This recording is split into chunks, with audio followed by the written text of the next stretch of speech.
everyone, this is Chris Schmidt from Rocket Lasso, and welcome to the Quickstart video for the RKT Field Driver Bundle. Now, in this video, I'm going to be operating under the assumption that you have the entire bundle, but you can, of course, buy the Field Driver Tag by itself, and you can buy the RKT Field Pack 1, because we hope to make more packs. You can buy each of those separately. But in this, we're assuming you've got both. You've got the bundle. This is the Quickstart video. The Quickstart video is not the training video. This is just to kind of inspire you, see a little bit of what the tool can do. It's a little bit more project-based rather than it being clicking through every single button. So I highly recommend taking time to look at the actual training videos. Having said that, thank you so much for checking out this video. The support is always incredible, and thank you, everybody. Buying the Rocket Lasso plugins is the best way of supporting us, and it's great because it gives you new superpowers inside of Cinema 4D, and I'm really excited for this one. We've been working on Field Driver for over a year and a half. So we've been cranking on this thing as much as we can. We've got so many ideas, more ideas in the future for more fields we can do, even some new features to add into the plugin. But I'm very excited about this and excited to get it into the hands of artists. Having said all that, why don't we jump right on into Cinema 4D? I've got it installed. The first thing to mention is, remember, tag plugins, you do not find them under your extensions dropdown, even though you will see Field Driver here. These are just the fields. If you want the tag, you have to right-click on an object. So here is this logo right here, and we are going to focus in on this logo. So for now, I'll hide this tree. Right-click on this logo and go to Extensions, RKT Field Driver. As soon as I click that, you're going to see three things right away. You're going to see a tag with a question mark, and that's because it's not driving anything right now. You're going to see a brand new RKT Timer Field, and you're going to see this little feedback in the viewport. So clicking on the tag directly, here is the interface for Field Driver. Hopefully nice and clean and straightforward. Up in the top, you see this quick link bar, and this is to drive the three most common parameters that I could think of, and that is going to be the position, the rotation, and the color of an object. So for now, let's click position. As soon as I click that, you see that something in the viewport moved. This whole thing scooted along. So the idea is we create the tag, you say what you want to drive, and then we're going to drive it by setting a start and an end via the min and the max. So in this case, I want this to travel left and right on X. So I'm going to say I want this to go from negative 100 to positive 100. And how is it going to go between these two values? Well, it's going to do it using the Cinema 4D fields system. And the field system, for the most part, is just this field list. And generally speaking, this list is outputting values from 0% up to 100%. And so that means the min is mapping onto 0%, and the max is mapping onto 100%, just like a range mapper in Espresso.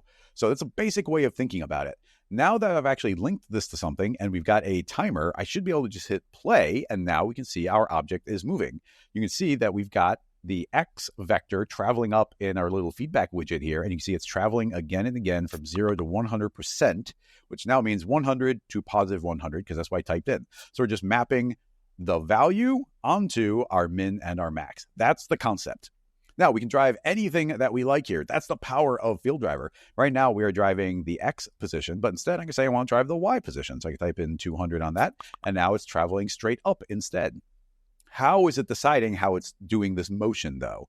We told it like what motion it should do, but how is it choosing to travel there? Well, in this case, it is using the fields, and inside of the tag, we're feeding it a timer. And that timer, we can click on it directly in the Field Driver Tag, and scroll down. But I kind of like clicking on it directly here in the object manager, so you get the nice clean version of the interface. So this is really straightforward. We tried to make this as simple as we possibly could. We've got a start time and we've got an end time, and it's going to transition between the two of those, outputting from 0% up to 100%. And this spline mapper is how we get there. There's a couple different modes, of course. So we've got the mode of loop, which is turned on by default, and this is just going to loop forever. But I can say instead, hey, only loop 3 times. So at the beginning, you see it goes up, and then up a second time, and then up a third time, and then it's done forever. It stays at the end point forever. So at 0, that will just stay there forever. Very powerfully, though, we can say turn on cumulative, and now every time it loops, instead of resetting, it's going to add onto the previous value. So you can see it, instead of going from 0 to 100, it went from 0 to 100 to 200 to 300, and it just keeps moving forever. So very nice along those lines. And then we can say, hey, play once. We can do some offset. We can override the time. I can yo-yo this, so it's going to bounce back and forth between the two states. And you see it's going up and then down. So it's going along the spline and back down the spline. You'll also see that we have a bunch of different preset splines here. So I could say I want this to ease in and ease out. So you can see it's going to very quickly transition. It's still cumulative. I'll turn that off. So now we're looping. We can do something like this little C-shape bounce. So I can bounce, bounce, bounce. And you can, of course, manipulate these curves however you want to. So that is just one little field that is going to be driving some of these parameters. But let's start pushing things a little bit further. Instead of driving the position, why don't we try something like the rotation? And let's just start again from scratch. So I'll delete out the timer, delete out the tag. So right-clicking on this logo, I'll say I want an extensions field driver. But before I click, I'm going to hold down the Alt key. And if I hold down the Alt key, instead of creating a timer at the beginning, it's going to swap to the RKT Noise. So when I do that, now you see instead of a timer, we get noise. What do I want to control this time? I would like to control the rotation of the object. So let's type in some numbers. I'm going to say 90, and then I could copy 90, 90, and I want to go to negative 90, negative 90. But we put some handy buttons here. What we have is the ability to take the current value in the top line of a vector and copy it down. If I click on this down arrow, you see it copies to all three. And then if I click this button over here, that will mirror the values over. You see it's inverting it. Now I could say take these values here and copy them. So now it's 90 and 90, but now nothing happens. It's the min and the max are the same. But if I mirror the values over, then now I can copy those over. So if you didn't want to mirror these to the opposite side, I go say, hey, mirror that to the, or copy it to the other side. So now that's negative, and then copy that, or I guess I'll mirror it back again. So now that's positive. So yeah, we can invert those if we want to. So copy them over and mirror it. Anyway, we got 90, 90, 90, and negative 90. I love these buttons. I was so happy when we thought to sneak those in. So now we've got the values, but instead of it being a timer field, we've got a RKT Noise. Now, RKT Noise is using the Cinema 4D noises to pipe values through randomly, and it works really well by default being fed into the RKT Field Driver. Now, of course, all of these also work inside of effectors, but for now, let's just hit play and see what we get.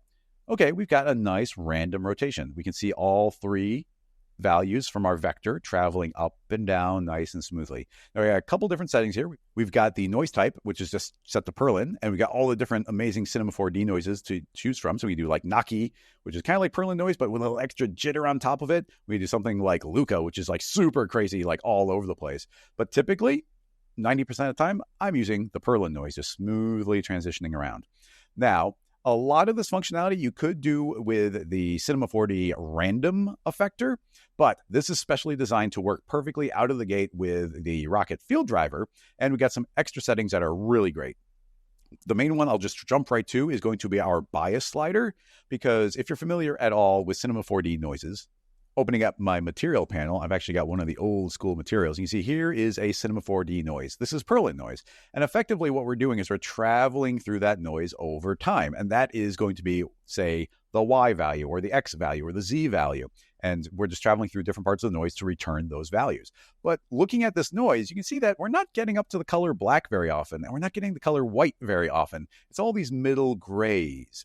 So, and let's see that visually represented here. As this is playing with a basic noise, you can see that all three of these values are pretty much sticking in between 25% and 75%. They're not getting out to a whole bunch of the top and the bottom.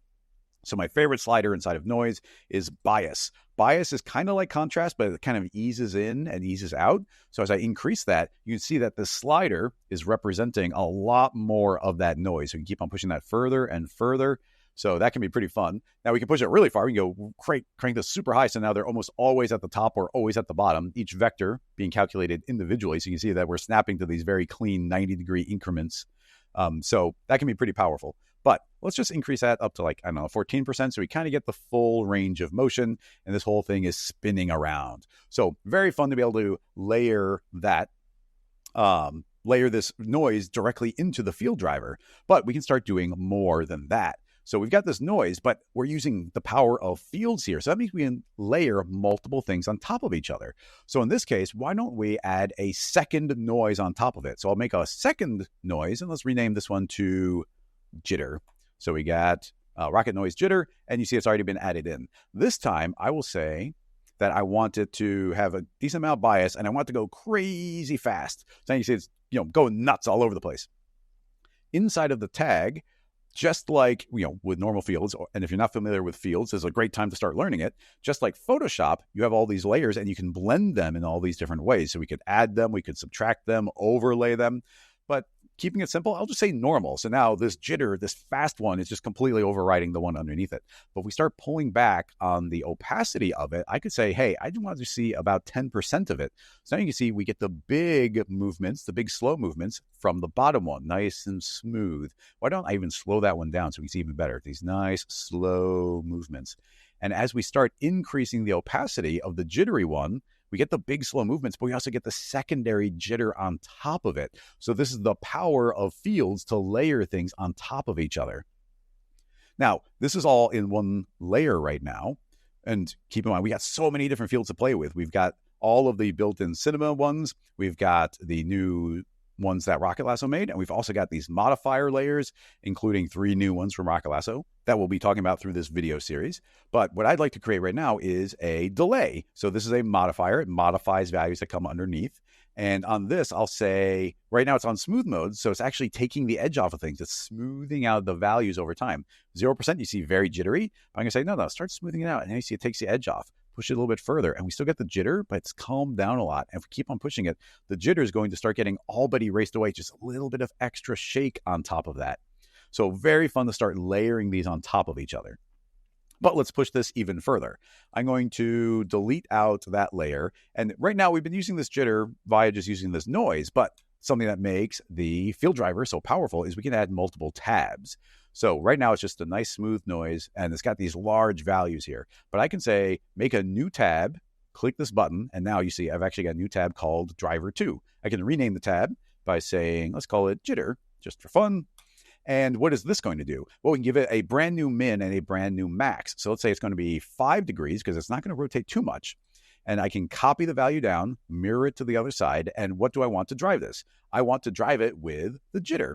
Drop that in, and now you can see it's at 100%, but those 2 tabs are adding on top of each other, so we end up with the same result, but a lot more controllable. Instead of it just being percentage-based, I'm now saying, no, I know exactly how many degrees that this one is going to be rotating. So if I wanted more jitter, I can say, okay, increase this up to 15. Copy it down, copy it over, and now you can see a lot more jitter. If I want just a little bit, I'll say 1%, copy it down, copy it over, and just this little hint of jittering on top of it. So these tabs make it very powerful to layer things on top of each other. And you can make up to 10 different tabs and, lots of controls for renaming, only seeing part of it. We can even crank this power up higher. I can say, give me 4,000% of the jitter. So obviously very powerful now.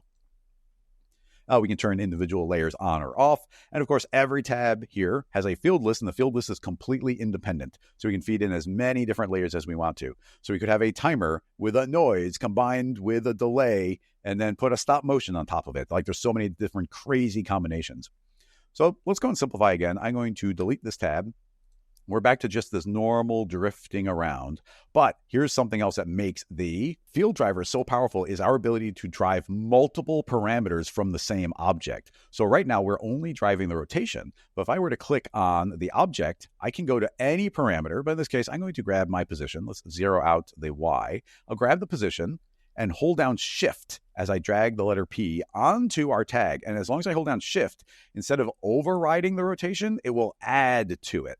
So now you can see I get a little hashtag because it's driving multiple parameters. When I click on the tag now, you see we've got rotation, and we've also got the position being driven. So I can type in different positions to be driven. And right now it's at 200. So, okay, I'll copy it down, copy it over. And now you can see it's randomly moving and it's randomly rotating. This is very useful for driving something like a particle emitter, where you want the same values to be driving multiple things. Like, you want the radius to get bigger and the particles get bigger and the values to go smaller, because we can type in any values we want into this, and they're all going to be mapped by that same 0 to 100%.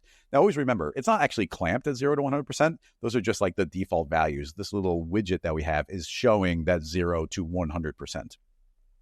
While we're in here, it's important to note that this widget is only displaying the top one in the list. You can reorder them. I can say the position should move up, and now it's actually going to be showing the position. Right now, those values would be identical. So that is controlling the position and the rotation. Let's play with a little bit more stuff, though. Let's clean this up. In fact, why don't we just start again from scratch? I will delete, and let's reset our transform. So that's back to normal.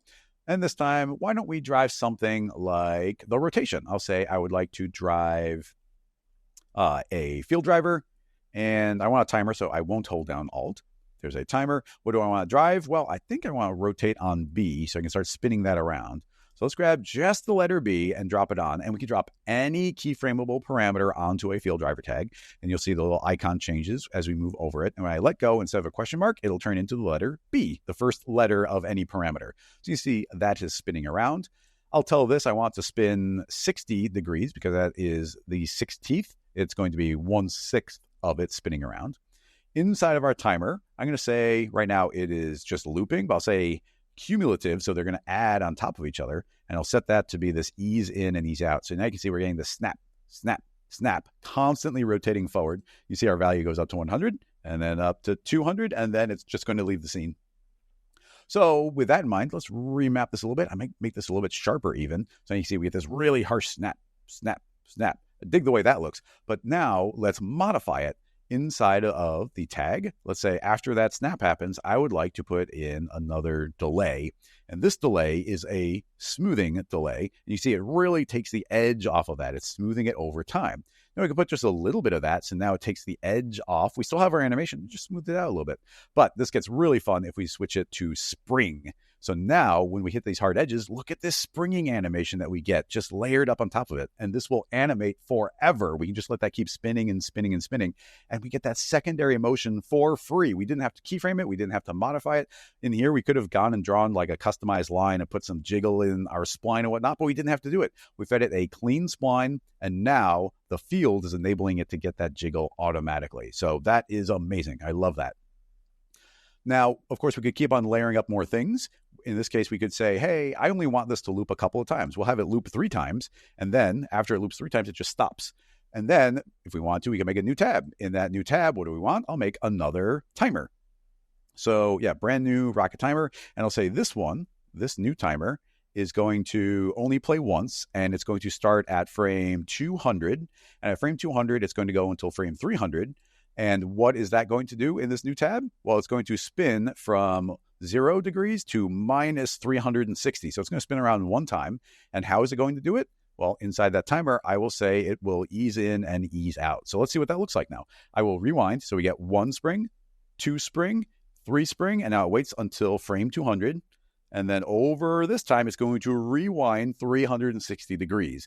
So you can see how we have like absolute control by creating multiple fields, multiple tabs, and layering up more fields. That's where the power comes in, which is just very, very exciting. I love this tool. I can't wait to show it off more. But let's start going further. I didn't really talk about it here, but always keep in mind that these fields can also be driving things with falloffs. We could be using a linear field to have things get applied. Why don't we set something up very simple to show that off? Make sure you check out the entire field driver video to get all the details. But I can say, hey, what do I want to drive? I would like to drive. Actually, let's do something a little bit different. I'm just going to zoom way out. Actually, yeah, we got this giant world sphere. This is actually my sky. It's just a giant sphere. Why don't we drive that instead? Wasn't my plan, but let's right click on it and say extensions, field driver. What do I want to drive? I want to drive the radius of this object. You see it's 8,000. So when I drop that on, you see that our value is actually maintained, and it drops it down to 1/4 the value. I'm going to say 0. So now it is being driven by a timer. So over 0 to 30, this is going to go from 0 up to 8,000, and it scales up. So once again, we're just driving any parameter. Grab that sky. You see this value just shooting up past whatever we want to be driving. But that is using a timer. Instead of a timer, let's delete that. And I will say I want to drive this value not with a timer, but let's do it with some sort of fall off. So I'll say, give me a linear field fall off, and we're really zoomed out. So I'm going to make that linear field super big. Let's select the linear field and say it's going to be really, really long, and I'll pull it out from the hierarchy. So now inside of here, we're 0%, 100%. This field is going to provide that percentage. So now if I grab it and I start moving it in and out, as I pass through the sphere, it's going to get bigger. And then we can make it go smaller. So we can layer up any field that we want. But definitely make sure to check out the full video for all the ramifications of doing that type of thing. So deleting that, we got our full size sphere back again. Actually, let's make sure we go to right time. Yeah, so it is actually maximized. And delete the tag. And let's move on again. Let's zoom in, undo my view a few times. Okay, so in addition to us driving all of these parameters on any of these objects, we can also occasionally drive stuff inside of materials. So inside of this logo, I've got this pink material, and it's right here. So I want to drive that. So all we need is some place to put the tag. I'll make a null, and we could be organized and call it material. And on that tag, I will create a field driver. What do I want to do? I want to control a material. And if I click on these redshift materials, I can go and drive any one of these parameters. Something to keep in mind, if I double click and go inside here, essentially we can drive any parameter in this node. If you make other nodes like a gradient or colors or all that, you can't drive that. None of those will work. Maxon doesn't give us access to those nodes, but we can drive the main one. And so in the main one, you see down here is my main color. So I'm going to say, okay, I got this tag. I want to drag my color onto my tag. You see it takes on the letter C for color, and we're now driving that property. Now, what is it going to be driven by? Well, you see now we've got a linked tag, and it's driving the color. It is going to transition from 0 to 30, from black to pink. So I can hit play, and now you're going to see that the color is transitioning, and the exact same thing. It's looping around again and again. Something to keep in mind is when we are driving a color as the primary or top parameter inside a field driver, our little widget will just change to show the color that we're outputting. Okay, with that layered up, I would like to change these colors. I can copy the color pink to the left side and say we want to transition into a blue color. And now you'll see that that is the color that's looping. Inside the timer, I could say, okay, yo-yo that color. So it goes forward and back. And now that's going to look a little bit smoother as it slowly transitions from one back to the other. Let's go back to loop and play with some other modes though, because this is where it gets really powerful. We can also, instead of just driving it via these two colors, which by the way, you can also mirror your colors. So the opposite of blue is going to be orange. And then we can grab a yellow. And what's the opposite of yellow? Well, the opposite of yellow is going to be this dark blue. So yeah, you find out the perfect opposites of any colors. But we can say, hey, I want to map this 0 to 100% to a gradient. So now you see it's going from black to pink, but I could load in a preset. We've got all these crazy colors we can choose from, and I've got a bunch of custom gradients here. So let me grab we'll grab this kind of pale color here, and now you can see we're transitioning from 0% all the way to 100%. However we want to remap this gradient. So I can say, okay, I want to see a lot more orange through this. So I'll stretch these over, drag it over, and now you can see a lot of orange before we get to the other ones. Maybe I grab the timer and say that's going to slow down a little bit. So now it takes 90 frames, and now you see purple, and now lots of orange, and then quick green, quick purple. Beyond that, I really like this one. Let's say that we go and let's not drive it via a direct gradient. Let's drive it via a field color. So now we turn on the field color, and now whatever color the field is feeding us is going to be what color we see. So let's grab this timer, and in the timer, I'm going to say I want to do a color remap, and that color remap, let's not be a color. Instead, we'll be a gradient again. I'll load in another gradient. We'll just grab this full color rainbow. So now you can see we are looping through that rainbow. It's already slowed down a little bit, so that's going to work for us. But now we can start modifying it with other fields. So in the timer, I will say slow down a little bit. We'll do it up to 120. Nice slow transition between colors. And then let's put in some sort of modifier layer. In this case, let's make a modifier layer, a rocket stop motion. Let's make sure it's affecting the color. And now I'm going to increase this value to something pretty blatant like 15. So now you're going to see that the colors are updating, but they're popping to the next color. If I turn it off, you can see we get the smooth transition. But if I turn on stop motion, it's only updating every 15th frame. So that's what stop motion does, is the ability to kind of pause the animation until a particular point. And I use this thing all the time. We're going to use it a bunch in this video. So let's see, right now it's updating every 15. We could give it variation. So it's going to be a little bit different every time. So some will pop quicker, some will pop slower. So that can be pretty neat. There's more settings we'll talk about later. We can also change it to be based on beats per minute. My original logo animation for the field driver is using a song by Ronald Jenkins called Try the Bass, and it has a BPM of 115. So as soon as I turn that on, this would be updating perfectly on the beat of the song. So very powerful there. Other simple settings that we could layer on. But for now, this is all about layering fields and adding the power of fields. So now we've got the stop motion on there, but I could go back and say, now I want to add in a little bit of this delay, and it's set to smooth. So I'm going to lower it a little bit and make sure it's affecting color. And now you can see it's going from these solid colors, but it's got a little bit of a transition in between. We're not constantly shifting through the rainbow. Instead, it's picking a color, sticking with it, and then transitioning slowly to the other one. So I could make it really small. You see a very short transition, make it bigger, and it's a really slow transition between them. And if you do it the right value, you can even turn on spring, and it's actually going to spring between these colors and kind of oscillate a little bit. Doesn't go too far, but if you have a decent amount of spring, you actually overshoot the color and then kind of wiggle back around it. So yeah, really fun to layer all of these up. So yeah, this is showing you how you can manipulate one of the materials. So for now, I don't think we need that anymore. I'm going to hide those. And honestly, I think we are done with the gear. So I will delete that out from the scene. And let's move on to our next setup. Here is just some grass in the scene. So I've just grown grass on this little landscape here, and I want to control that. So maybe you want to control the length. So I'll right click and add a new extension, field driver. And yeah, I think a timer is a good idea on this one. What do I want to drive? Well, instead of driving the grass directly, why don't we drive the material? So inside of the grass material is the old layout here. We can click on the length, and I want to drive the length here. So now we're driving a old material tag. Drop that on. You see the letter L for length. And now that can be looping over. I'm going to make it go relatively quick. We'll say like 15 frames. And we'll have a yo-yo to go back and forth. And I'll even have it ease in and ease out. So it's going to ease up and then ease down. And inside of that, we will say that it's going 25% to 100%.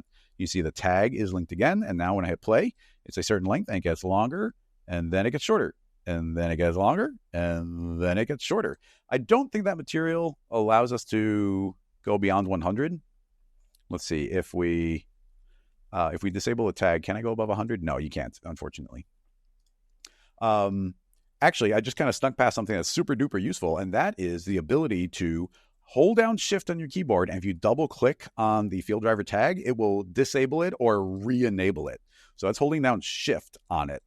But we have another option, and that is we've got our feedback here that is going to be playing. If I hit play while this is animating, you see we get that lovely widget. If you don't want to see that widget, just double click. That will hide the widget. If you double click, it'll bring it back again. And you can see perfectly how this is like matching that motion. So I like seeing the widget. And keep in mind that if you go to the advanced tab, you have all these universal controls where you can shift it around. So I could make my widget bigger. I could make it smaller. I could shift it to the opposite side of the screen. Maybe you want it to hang out really near where our properties are. So I could lower this down to the bottom. And now as I manipulate things, it's actually very close to my settings. So that might be another useful place to put it. But I can right click and change those back to default. Okay, so that's just growing the grass up and down. I'll delete that. We don't need to see that right now.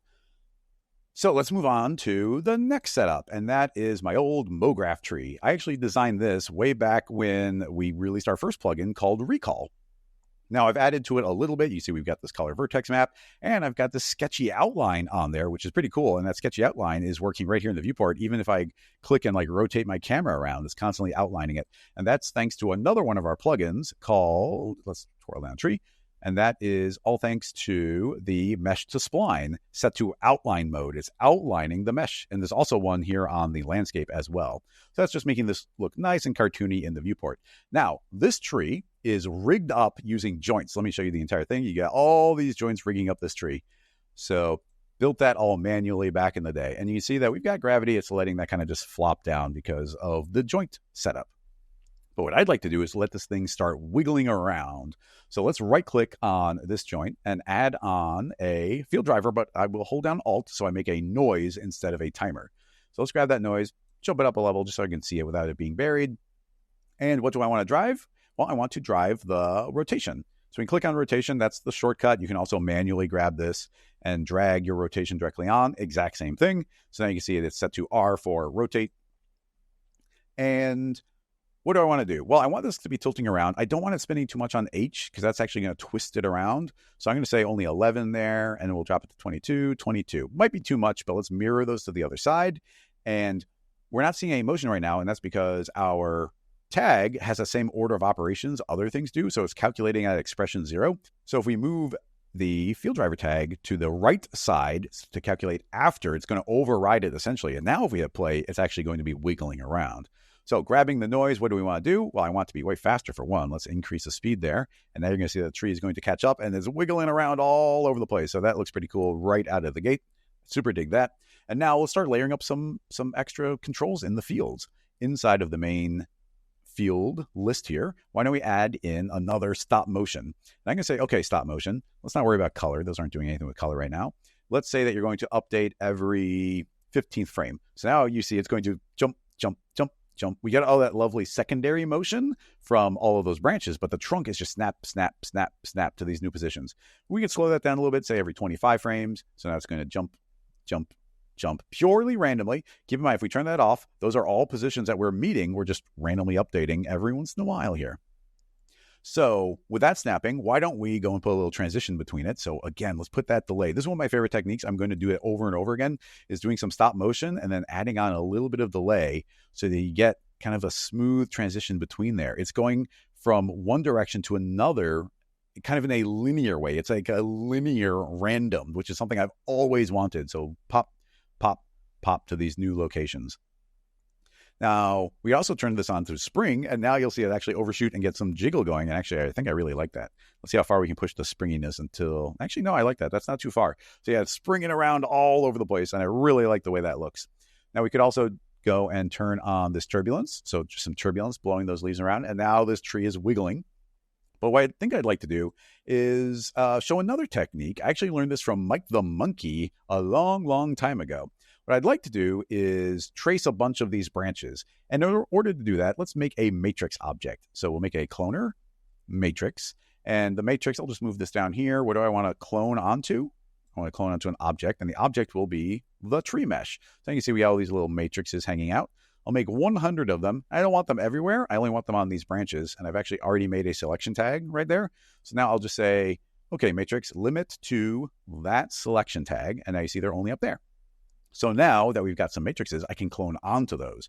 So with the matrix selected, I will make a tracer and move this down below it just to make sure the order of operations is nice. And now you see we get these lines. I will limit it from end and we'll make it, I don't know, let's say 15. There's a variation. When did variance get added into there? I didn't know that was there. That's super cool. They snuck that in. I did not know that was there until literally this second. Oh, I'm so excited. That is a great addition because that just works really well with like particles and whatnot. So yeah, okay, I'm going to add some variation on there because why not? I want to see this a little bit better. So let's feed that into a sweep. And then on the sweep, I'm going to add an end side. We'll shrink the radius way down and then do some natural things like shrink the end point, turn off caps because we won't even be able to see them. And we have to invert the tracer.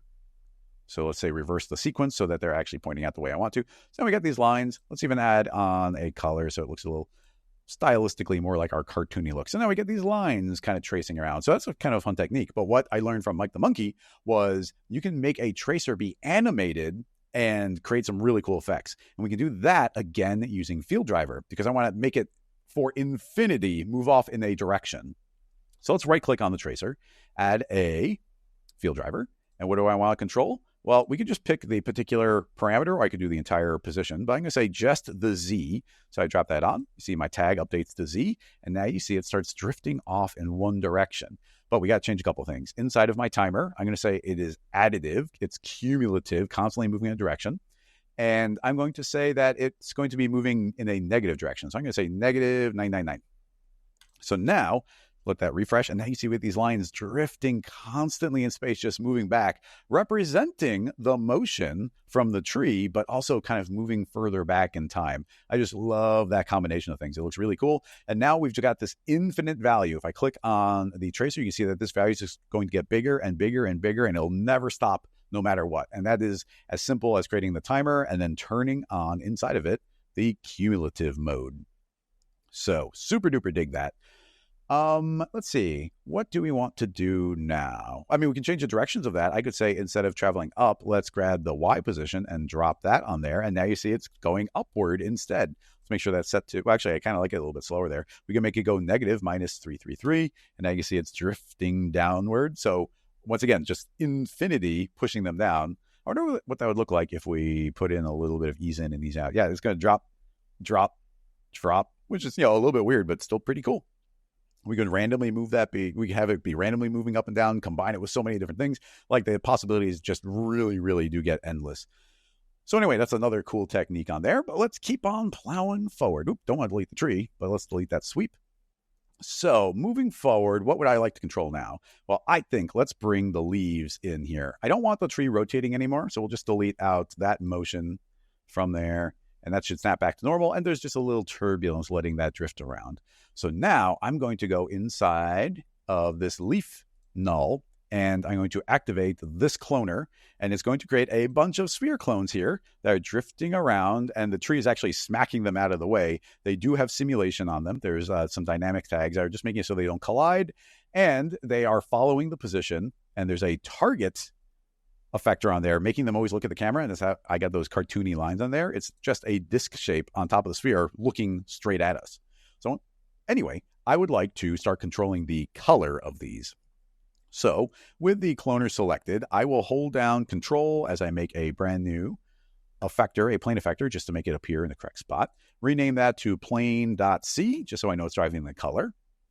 And what do I want to do with it? I'm going to go into our parameter list, and I don't want to affect the position. It's already fine where it's at. But I do want to affect the color, which is already turned on to field color. So whatever the field says the color should be is what these clones will be. So moving into our field list, what colors do we want these to be? Now, we could drop in a rocket noise. We could drop in a linear field. We could do anything we want. But in this case, I think the one that will give me what I want most is actually going to be a C4D random field. So I'll drop that in. Let's turn on colors. You see we got all these random colors here. And I want to, let's do a color remap. So I'm going to say remap the colors to be a gradient. And the gradient is going to be, we'll load a preset, and I want to grab my neon colors. This is going to be a very cartoony neon scene. So we're going to add these in. And yeah, look at these neon colors. Now, unlike the rocket noise, there's no way of increasing the contrast here. So I have to manually grab these and kind of crunch them in so that we're actually getting the full range of color here. Because remember, we're hanging out near the middle grays because they are also sampling the noises. So anyway, now we got all these cool colors on there. So I dig that. But let's start scaling this up. So in the random field, I will grab the scale and start increasing the scale more and more and more. And eventually that cloud of noise is going to get big enough that we're going to start seeing some uniformity. Here we go. Now we're starting to see a little uniformity. So now we get like a patch of yellow, a patch of blue, a patch of pink. I dig it. So I like the way that that looks. Now, what I would like to do is start manipulating these colors somehow. Inside of this effector, I am going to make a new modifier from Rocket Lasso called Rocket HSB. If we click on that, it is now going to be manipulating the color via a hue, saturation, and brightness slider. I can't believe that this wasn't already in Cinema, and I love having access to this now. So this is going to enable us to completely manipulate these colors. I could grab the saturation and start pulling these way down and say, okay, not quite as saturated. I can start increasing that and make them super duper saturated. We can lower the brightness down. We could brighten them up so that they're even brighter. We can drag things to be grayscale, but these are all very saturated, so they're going to look very solid white right now. And then we can also have a setting called the base hue. And the base hue is great because it's going to say no matter what the color is, make it a pure version of that on the color wheel. Let me show you a very blatant example. I'll go back to this random field and let's move into our color remap. And instead of this gradient, I will feed in a very pastel looking gradient. So let's scroll down. Yeah, let's see. Oh, this one. Okay, rainbow cotton candy. So a very pastel looking gradient. So not very saturated. But if we were to go back in and grab my HSB, I can say, give me the base hue, and now we get the pure version of those colors, as if it's like the outermost point of the circle of a color wheel. Like there's no white, there's no black, it's pure color from them. And so I love adding that in. And then let's say that that's a little too bright for you now. You just make a second hue, saturation, brightness. And now in this one, pull back the brightness or the saturation just a little bit, maybe make them a hair darker. And there we go. Now we've got that controlled. But then we can also manipulate the hue of these. So if I were to drag my hue, you start dragging this around and look at us shifting through the colors. So I could just pick a new point that I like the colors of. It's like, okay, those can look cool. But you know what would be even better for this nice cartoony scene? I think we will animate that. So let's right click on the actual effector, add on a brand new field driver tag, This is the timer on it. What do I want to control? Well, inside of the effector, I want to control this hue, saturation, brightness.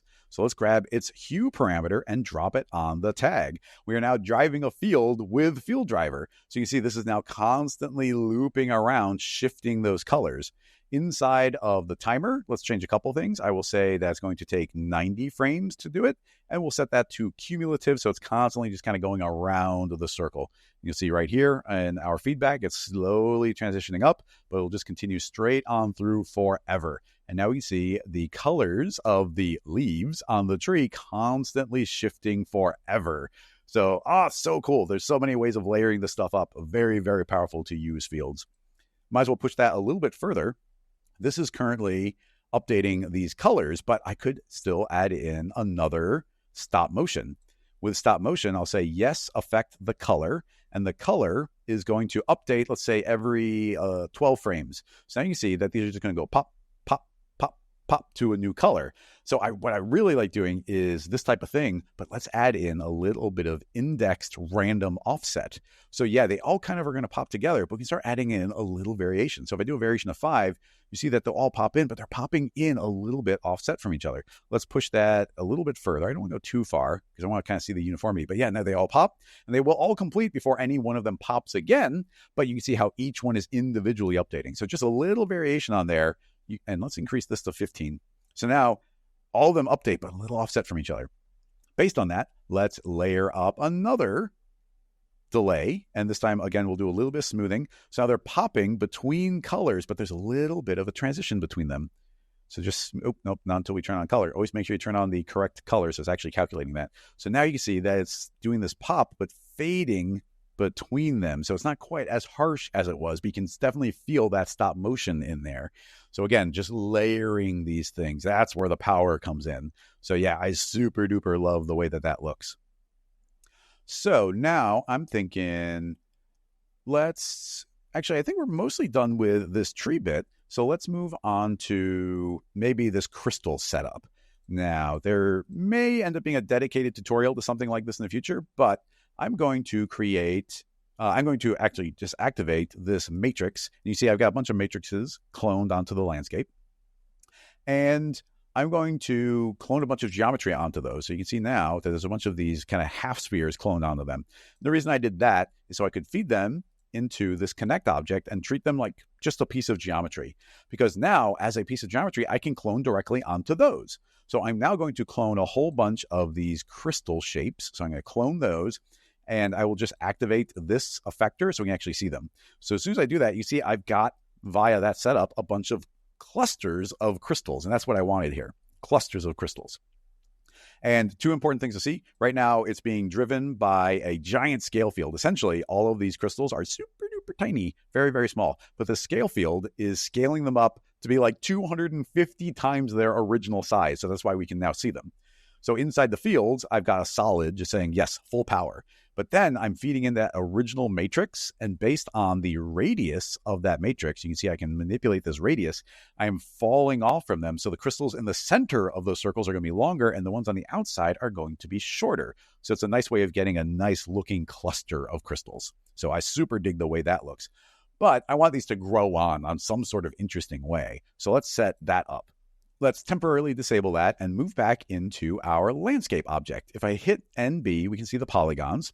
And on there, I would like to create a vertex map so that we can have these kind of organically grow on. So we're going to do kind of a old school setup here using the other tags and making a vertex map. So a vertex map is a tag that enables a polygon object to store a value on each point from 0 to 100%. So right now, red means 0%. And in that tag, I want to, affect it in some way. So I think I'll make a little spherical field, and it's really small right there. And I'm going to scoot this over off to the side. And now you can see over in this corner that we've got some yellow, meaning 100%. So on top of that, I'm going to create a freeze modifier layer. Immediately, I'll set that to add. And under freeze, under mode, I will say I want to grow. And this is a very large scene because it's a very big tree. So I'm pretty sure my values is like 200. and I'll drop this to 10%. So the basic idea is this is going to be growing. You see, I've got this slow growth spreading out through the entire thing. To be perfectly honest, I might even make that a bit faster. So we'll go up to like 300, and then you can see that is spreading across the entire object. Now, what I'd like to do is make that a little more random. Right now, it's a little bit uniform. So if you're not familiar with this technique, it's really nice. I can create a random field, set that to normal just so I can see it. And now we got this really tiny noise. But if I start scaling up the noise, eventually we can start seeing the pattern of the noise. And then if we feed that random noise into the radius field of the freeze, then essentially the radius that we set, this giant radius, is going to be bigger or smaller in different areas. So that means when we let that grow, we're going to see it creep in some more organic shapes. Instead of that kind of hard edge, you can see that some areas get further ahead and some fall behind. Just adds some nice variation on there. Excellent. So we got that spreading across. What would I like to do with that? Well, let's move back to our crystals and reactivate them. And right now, we are just saying, hey, you are scaling up full power thanks to this solid. But now I want to go and grab the vertex map from our landscape and drag that above the solid. So now you see everything disappeared. And now if I were to hit play, as that vertex map spreads out, hopefully we're going to see the crystals are going to grow. So that's exactly what I wanted to have happen. Now the edge here is a little bit harsh. So I might, honestly, after this vertex map, I might smooth it out a little bit with a delay. So put this delay and add a decent amount of smoothing. So I just love adding in a delay. So these will grow nice and uniformly and smoothly across. So right now, I think that looks pretty cool. It's cool how these are growing, but there's just not that much life to them. They're very kind of uniform. Now, one thing that might help is we could add it. Actually, I like the way those look, so I'm not even gonna worry about that part. Why don't we jump right to adding in a stop motion? So I'm gonna say after all that other stuff has happened, I want stop motion to only update, I'm not even sure, let's say every 15th frame. So let's start it over again. And now as those crystals grow, you're going to see that they're going to pop, pop, pop into position. So I'm going to have that update a little more often, let's say every 10 frames. And now you can see that every crystal is getting to grow a couple different states as it goes. So that doesn't look great by itself, but now let's add in some of that indexed random offset. So I'm going to say, okay, they can offset up to like 7. Run it again, and now you see that the crystals are popping in, each of them individually a little bit more. It's the exact same thing, but each crystal is offset from each other. So that looks kind of cool. And now let's bring in the secret sauce, which is a combination of stop motion combined with delay. So a little delay, I'm going to add just a hint of smooth on there. Let's see what that looks like. So now, look, now they're popping into that new position. Let's go even lighter on that. They are snapping into their position a little bit more smoothly. Look at how much cooler that looks now as they all kind of pop into where they're going. I'm going to go even a little bit lighter on that and then create another delay. And I'll rename this one delay.spring. And this one we'll set to spring mode and lower the spring. And now as they grow, hopefully we're going to see them overshoot where they're growing and then settle in. That's a little much. So we're going to go really, really light on it. I just want to see a hint, a little hint of it overshooting before it settles back down again. And now look at this motion that we're getting from these crystals. As these snap in, look at all that extra life. And essentially the only thing we did was add in a stop motion. I renamed the wrong thing. We've only added in stop motion and then added in a delay and a delay spring. And we've got all this extra motion out of it, like so powerful. Now we could colorize these crystals in any way we want. This plane effector is also adding color to things. So we could say, okay, make a new rocket noise. And this time I won't affect the value, only the color. So I'll set that to normal. And essentially this is outputting the only color. So inside of the rocket noise, I can say, okay, I want it to be based on the gradient. The gradient is going to be what? I'll say, we can do full color rainbow. And now you see we got this whole full rainbow. Inside of the noise itself, I'm going to say, give me that extra contrast for the full color range. And currently you see they're all animated, which if you want that to be the case, yes, totally awesome. They're all animated. But for now, I'll just say, okay, don't animate. So now we've got static crystal colors, each one their own unique color as they grow. But of course, we can now manipulate on top of those. So inside of this, let's make a solid. The solid will affect the color. So I will set that to normal and we will overlay it with what color do we want? Let's make them pink. So we'll kind of go with a super solid, kind of almost neon-ish pink there. And we will fade back the value. So now we got these random kind of crystals, that random rainbow. now the solid, overriding it with 53% pink. And then on top of that, I will make a hue, saturation, brightness. We could say, hey, give me the absolute maximum value. So you get the pure version of those. And again, those can be intense, but why don't we try playing with our slider here, see if we can find the exact color we like the look of. I think just pushing a little bit. I like those a little bit more. And we'll make one more of those. Don't affect the value, but this time I will say, okay, I want you to pull back the saturation just a little bit and maybe make them a little bit brighter. And hue, again, try pushing the hue. Just, ooh, I kind of like those blues in there. Yeah, let's do that. Okay, so now those become the crystals. So we can zoom out and rewind, hit play. Let's hide that matrix. And now we can see our crystals organically growing in just by adding in some stop motion on top of them. Look at those grow in. Oh, so good. I love the way those look. And now we could grab the same material, the same redshift material that is on these leaves. So I'll grab my spheres and drop that onto this cloner. And now those will look a little bit more like crystals. And there we go. That's looking great. So yeah, very pleased with that. There's one last thing I want to cover here. So I think just for speed purposes, I'll probably turn off these crystals. So, but let's look at those one last time because they look really cool.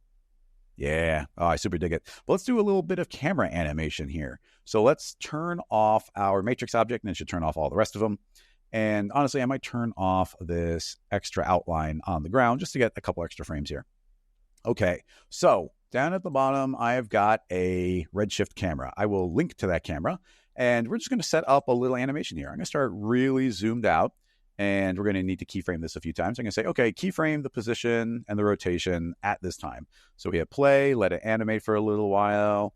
And let's say right around now, I'd kind of like my camera to have moved and rotated to maybe this position. And then hit play, and I'm just going to wait a little bit.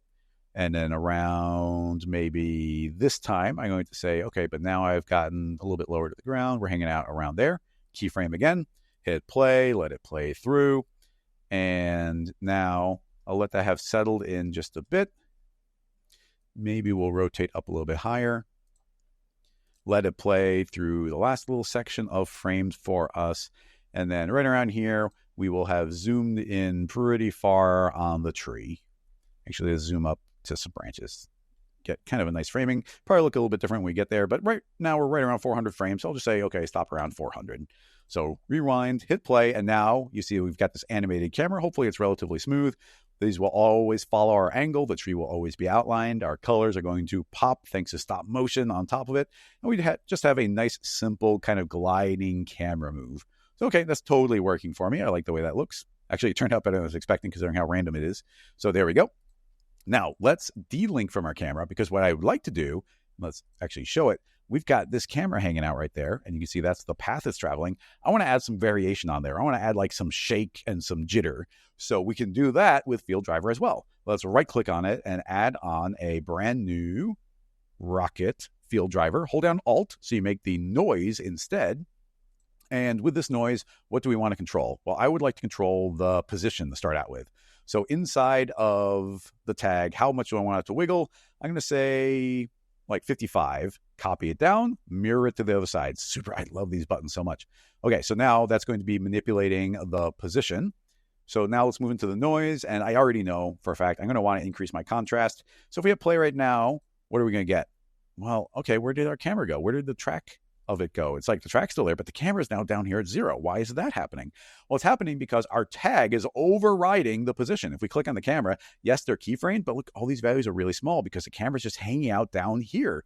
Because just like any other tag in cinema, like a constraint tag or a line to spline tag, it's overriding any animation that was underneath it. So the same thing happens here, but we have a special setting to add on top of that. And that setting is called piggyback.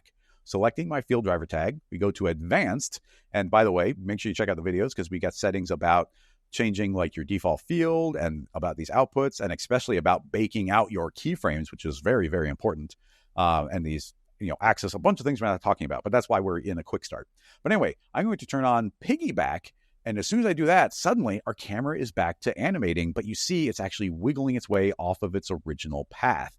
Now, it's called piggyback for a very important reason, and that is that is because it's piggybacking on the animation that was already on there. So essentially, this needs to be manipulating something that was already keyframed, or it's already got an align to spline tag or a constraint tag. It is piggybacking off of some other motion. If you don't do that, it creates a weird feedback loop, which can actually be really cool, but we're not going to address that here. So yeah, now we got this camera kind of wiggling around.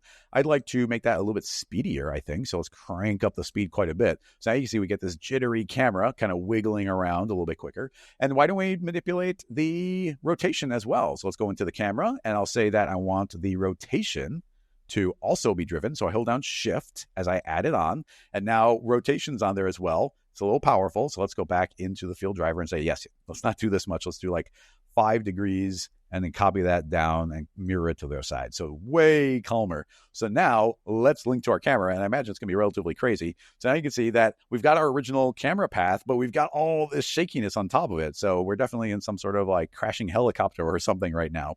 So that's very powerful. We could just go back to our noise and say, okay, I get it. Calm down a little, just slow down. And now we got this extra drift happening.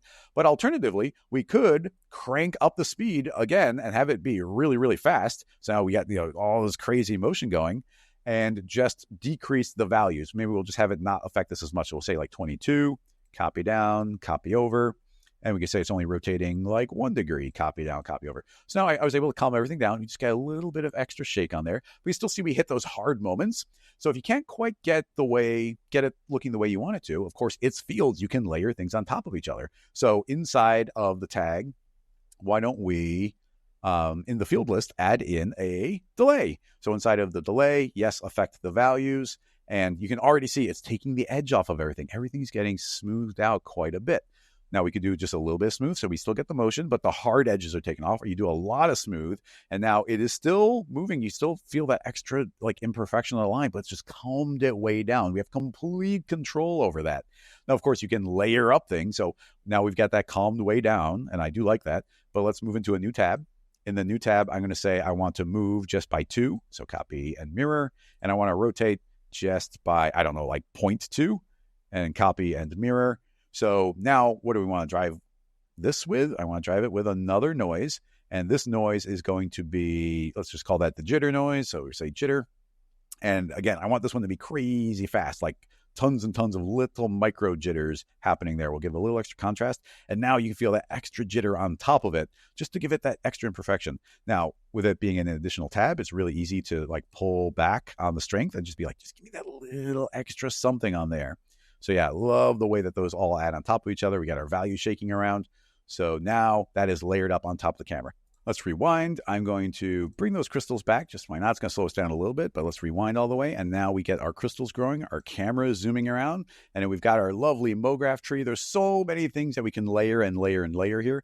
There's actually a vertex map that is colorizing this tree. I could grab that vertex map right here, and that's being driven thanks to this field. But inside the vertex map, I could add in another one of those hues. Let's add in a hue, and on that hue, I want to right-click and add of course, another field driver tag. And what do I want to control with this tag? I would like to control the hue of this hue, saturation, and brightness. I'll drop that on the tag. And now you can see the color of the tree is constantly shifting through these rainbow colors. We can, of course, manipulate the rate of that. So we say, okay, slow that way down. We could add another hue on top of that and say, okay, that's happening, but let's calm it way down. So a lot less saturation on it. Or we could crank the saturation up and make it super duper blatant. So layering these things up, like, it's really quite endless. There's so many fun combinations. It's really unlocking the power of Field to be able to do so much more. Like I said, we've been working on this tool for a year and a half, been working really hard on it. I'm really excited to see what everybody makes from it. Really excited about simple things like the timer and the noise, but then even more fun are things like that hue, saturation, and brightness, and the stop motion field. Now, I have other videos. I didn't even get to talk about some of the stuff because there's just so many things to talk about. And that is things like the new Rocket Lasso field driver link. And that enables you to use one field driver tag to drive a bunch of other ones, and even things like effectors. And we also have another field, which we didn't use here, called the Rocket Wait tag. And that allows you to delay an animation by a certain amount. So one control could be applied to a lot of places and slow each one of them down in sequence. And it also can create some really cool feedback opportunities. feedback loop opportunities, so many things in the advanced tab, so many additional things we can combine. But the ability for us to make a couple of fields and make mograph more powerful, and then us to make a field driver tag where all the power of fields can be fed into that tag, that's the combination I really love. So anyway, thank you so much for watching this video. It's always very, very much appreciated. Rocket Lasso is supported by everybody supporting us on Patreon, but mostly by people supporting us by buying our plugins. And that's the best way to support us, because that means you get like new superpowers inside of Cinema 4D, and we get to keep on making tools. So anyway, I super appreciate you. Thank you so much for watching, and I'll see you in the next video, tutorial, or live stream. Bye-bye, everybody.